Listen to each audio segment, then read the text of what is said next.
Audiobook Academy. Book Summary. The Legend of Sleepy Hollow. By Washington Irving. Short story The Legend of Sleepy Hollow by American author Washington Irving was published in 1820. A compilation of his essays and short tales, the sketchbook of Geoffrey Crayon, Gent, includes the narrative. There have been numerous adaptations of this story in film, television, plays, musicals, and audio dramas since it was first published. It was such a success that North Tarrytown, New York, where much of the narrative takes place, elected to change its name to Sleepy Hollow nearly 200 years after it was first published. The town's high school teams are known as the Horsemen, and a massive statue depicting the Headless Horseman from the narrative can now be found there. The story revolves around Ichabod Crane, a small-town school teacher, and Katrina Van Tassel, a lovely young heiress. Brom Van Brunt, a contender for the lady's affection, stands in Ichabod's way. When Ichabod learns of a local tradition about a headless horseman who rides through the town at night in search of his disembodied head, he becomes intrigued. Ichabod is invited to a party at the farm of the Van Tassels one evening. Katrina rejects him when he tells her about his feelings. Disappointed, he decides to return home, but on the way he encounters a nightmare. Ichabod is pursued by the headless horseman, who appears from the town's folklore. The horseman eventually disappears, but not before hurling his severed head at Ichabod and knocking him off his mount. Next day, Ichabod's horse is discovered and the village begins searching for him. The town's superstitious residents believe he has been kidnapped by the horseman whenever he is missing. It is implied, however, that Brom dressed up as the horseman in order to scare Ichabod out of the house.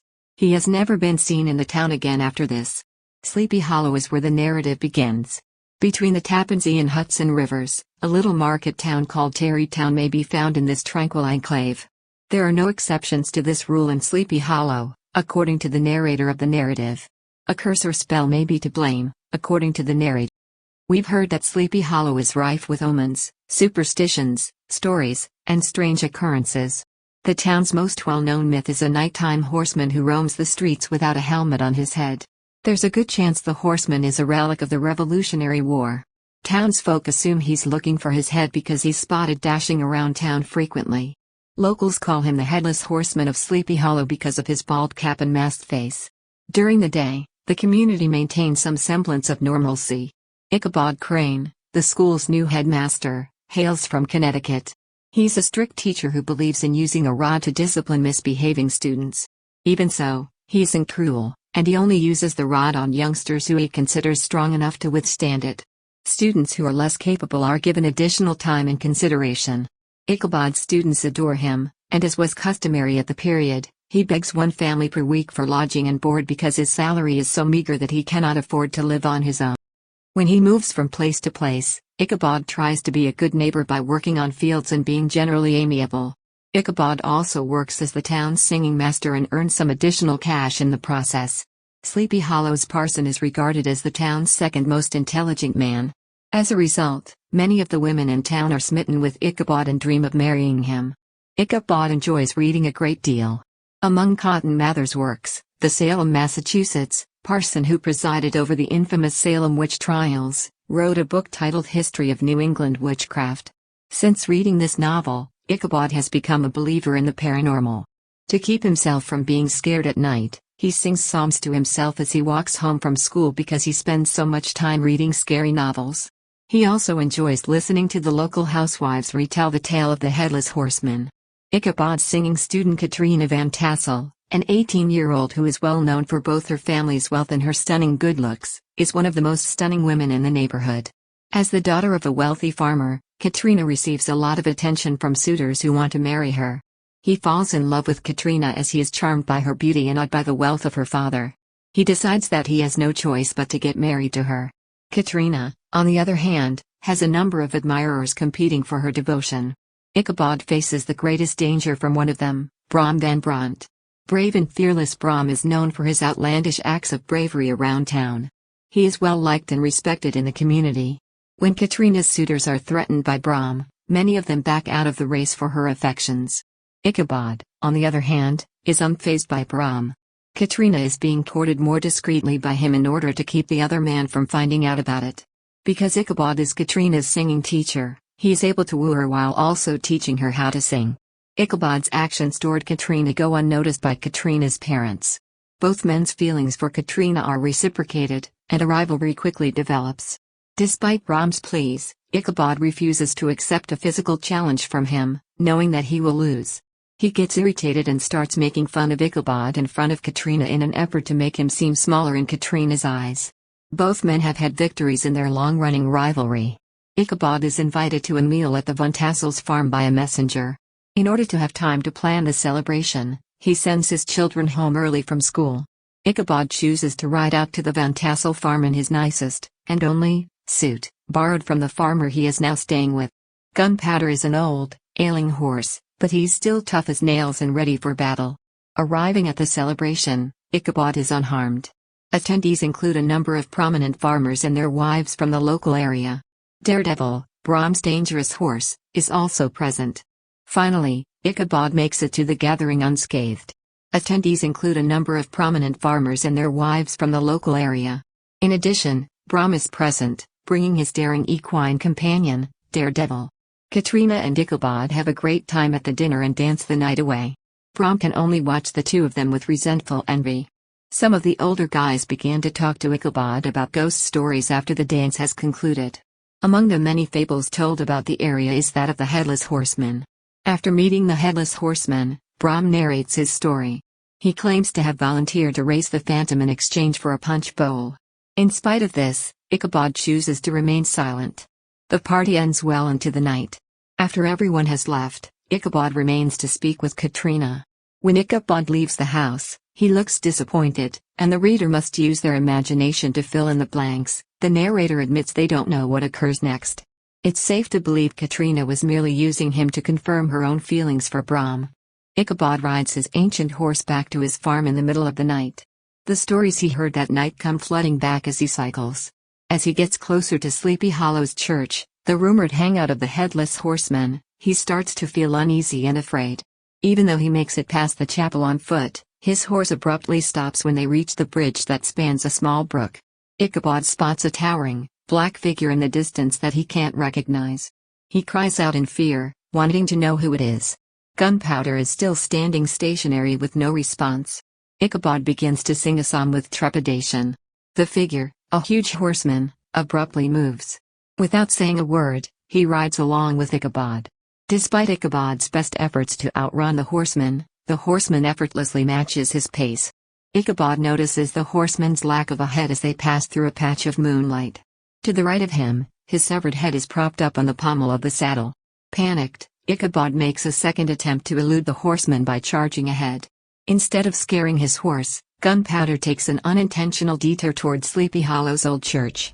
Just as Ichabod was about to fall off, Gunpowder grabbed Ichabod's neck and pulled him along with him. Ichabod remembers that the horseman is supposed to vanish at this point from the stories he's heard. They approach the church. The specter stands on his stirrups and launches his head at Ichabod as he does so. Ichabod is thrown off his horse after the blow to the head. Gunpowder returns to the Van Ripper farm the following day. The problem is that Ichabod isn't with him. Hans Van Ripper is so concerned about the absence of the schoolmaster that he orders a search party to look for him. In the end, they find Ichabod's hat next to a pumpkin that had been broken in half. They haven't found Ichabod yet. The townspeople believe he was kidnapped by the Headless Horseman, and because he had no outstanding debts in the town, they no longer have any concern. A common misconception among residents is that Ichabod simply left town because he was ashamed of losing his beloved Katrina. His adversary has vanished, and Brahm is thrilled to hear about it and find the story of the shattered pumpkin particularly humorous. Katrina and Brahm will be married soon. The village assumes that the schoolhouse is haunted by Ichabod's spirit as it slips into decay. The protagonist of the narrative is Ichabod Crane. Ichabod is a newcomer to Sleepy Hollow, having just arrived from Connecticut as the town's new schoolmaster and singing instructor. He's lanky and skinny, with a voracious appetite and a lusty demeanor to match. In order to attend the Van Tassel farm celebration, he will leave work early. However, he is generally gentle with his students and only employs the rod to reprimand those who are more difficult to deal with. In spite of his fear of the Headless Horseman legend, Ichabod enjoys discussing it with the townfolk, even if it scares him. Because Katrina is rich, Ichabod wishes to marry her, thereby displaying his selfishness. However, it appears that he has feelings for her as well. He's an accomplished dancer, scholar, and all-around smart guy. The protagonist is Katrina Van Tassel. Many of the town's eligible men find Katrina attractive, and she's the daughter of a wealthy farmer. Katrina is a compulsive flirt who takes tremendous pleasure in the attention she receives from guys. Brom Van Brunt, whom she finally marries, is the primary suitor for her attention. To make matters even worse, Ichabod's attempts at romance fall short, leaving him vulnerable in the woods to his own fearful imagination. A rival for Ichabod's affections, Brom Van Brunt. A tall, handsome man with a reputation for bravery and strength. The locals have dubbed him Brombones. He is a talented horse rider who can also be a bit naughty, but he is a kind person at heart. It is strongly indicated that Brom is disguised as the Headless Horseman. Katrina's father, Baltus Van Tassel. A successful farmer who has amassed a considerable fortune. Although Baltus is comfortable with his farm, he appears to be rather inexperienced in the world around him. He doesn't pay as much attention to Katrina as he should. Even so, he is a nice parent to her and doesn't show himself to be arrogant or self-centered despite his justification. When Ichabod spends his final night in Sleepy Hollow, he stays with Hans Van Ripper, an elderly farmer who owns the farm where he stays. In addition to letting Ichabod use his horse for the Van Tassel supper, Hans also organizes a search team when he suspects that the schoolmaster has gone missing. However, as the town people quit up, he does as well. As the first American author to earn international acclaim, Washington Irving hailed from the great state of New York. Ichabod Crane and Rip Van Winkle, two of his best-known characters, were created by him. On April 30, 1738, Irving was born in New York City. He went to a prestigious private school and then pursued a career in law. After graduating from law school, he worked at a number of different law firms. Traveled all across Europe between 1804 and 1806, during which time he was finally accepted as a lawyer. However, he had a superficial interest in law. It also didn't endure very long. Then he started writing and sending satirical essays and sketches to New York newspapers. These letters, written between 1802 and 1803 and compiled as Letters of Jonathan Oldstyle, brought Irving his first statewide literary honors. His brothers, William Irving, 1766 to 1821, and Peter Irving, 1771 to 1838, as well as his brother-in-law James Kirk Paulding, were prominent members of his social circle from 1807 to 1808. Saligandy or The Wigwams and Opinions of Launcelot Langstaff, Esquire and others was written by them both together in partnership. An anthology of humorous essays and poems on New York City culture and life. With his essays and humor in this collection, Irving made a name for himself as a writer. A History of New York, 1809, purportedly authored by Irving's famous comic creation, the Dutch-American scholar Diederik Knickerbocker, further cemented Irving's notoriety. Irving traveled to Liverpool, England in 1815 to work as a silent partner in his brother's commercial firm. Irving returned to writing after a string of losses led to the demise of the business. In England, he wrote the sketchbook of Geoffrey Crayon, Gent, which includes The Legend of Sleepy Hollow, one of his most popular pieces. A staff member of the U.S. Mission in Madrid, Spain, from 1826 until 1829. At this time, he produced a number of historical works.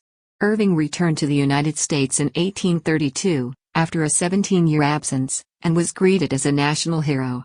He bought Sunnyside, a country estate outside Tarrytown, New York, in 1846. That's where he stayed till he passed away in 1859, at the age of 76. He was laid to rest in Sleepy Hollow Cemetery, New York. Thank you for listening in Audiobook Academy. Don't forget to subscribe and smash that like button for more content like this. See you in next video.